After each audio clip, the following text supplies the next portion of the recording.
Hello, beautiful loves. So today I'm going to talk about judgment and whether or not judgment is a trap, because I think it's a trap. So judgment is something that most people feel that they kind of have to do. Like, we feel like, oh, it's innate human condition to judge. We go to jury duty where we sit with our peers and we judge other people and we condemn them or punish them or whatever. So we think, oh, it's just our natural right to just judge, right? Well, I'm here to tell you that that is a lie. And that judging itself is a thick, fat, nasty lie. So a little child, a young child, may have preferences. Maybe they would like to wear gloves in the winter time, or maybe they would like to just eat candy all day long like my kids. So this child, and all children, they don't come out innately judging a woman walking down the street with a short skirt. She may innocently ask you, Mommy, why is that woman's skirt so short that she can't really walk? I mean, what's going on? She looks like she's having trouble. And they're sitting here asking you this question because she looks a little different than maybe everyone else, and they're trying to understand what's going on. They want you to explain what the social interaction for this is. So later on, they may decide, that woman's an attention whore, she's a slut, and they may judge her for whatever, however they want to. But that's something that they've learned over time through their social interactions.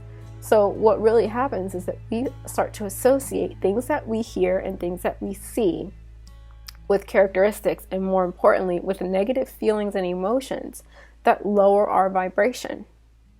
So this happens almost constantly with us, and that's what I call a judgment trap.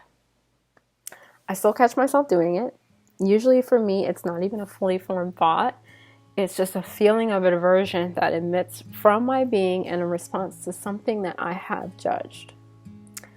Maybe it's a feeling of anxiety at seeing a police officer. I'm in the husband and my car. I'm in the car and my husband is driving, and so it starts out as a small upset. So, you have this judgment within you, and it's actually just a misperception. And any small upset is actually a judged misperception. And the reason that it's a misperception is because it doesn't feel good. So technically, we're not actually even capable of casting out judgment. Like, we're just not capable of it. That's not what love is, so we're actually not really capable of correctly doing it. So all judgments are incorrect, except for one. There's one correct judgment, and that one correct judgment is, how do you feel?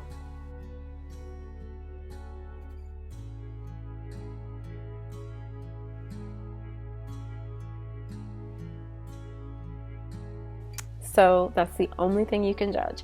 And when you're not feeling love and all of its synonyms, then you are seeing things incorrectly.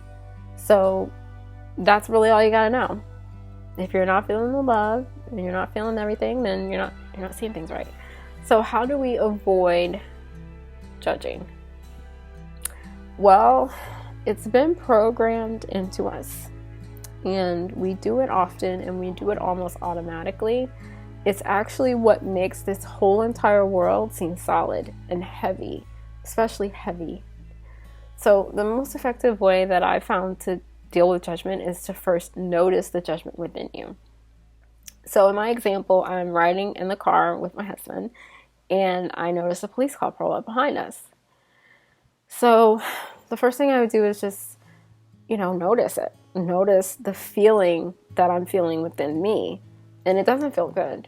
And then I have to then remember, wait a minute, I don't even know what these symbols are really for.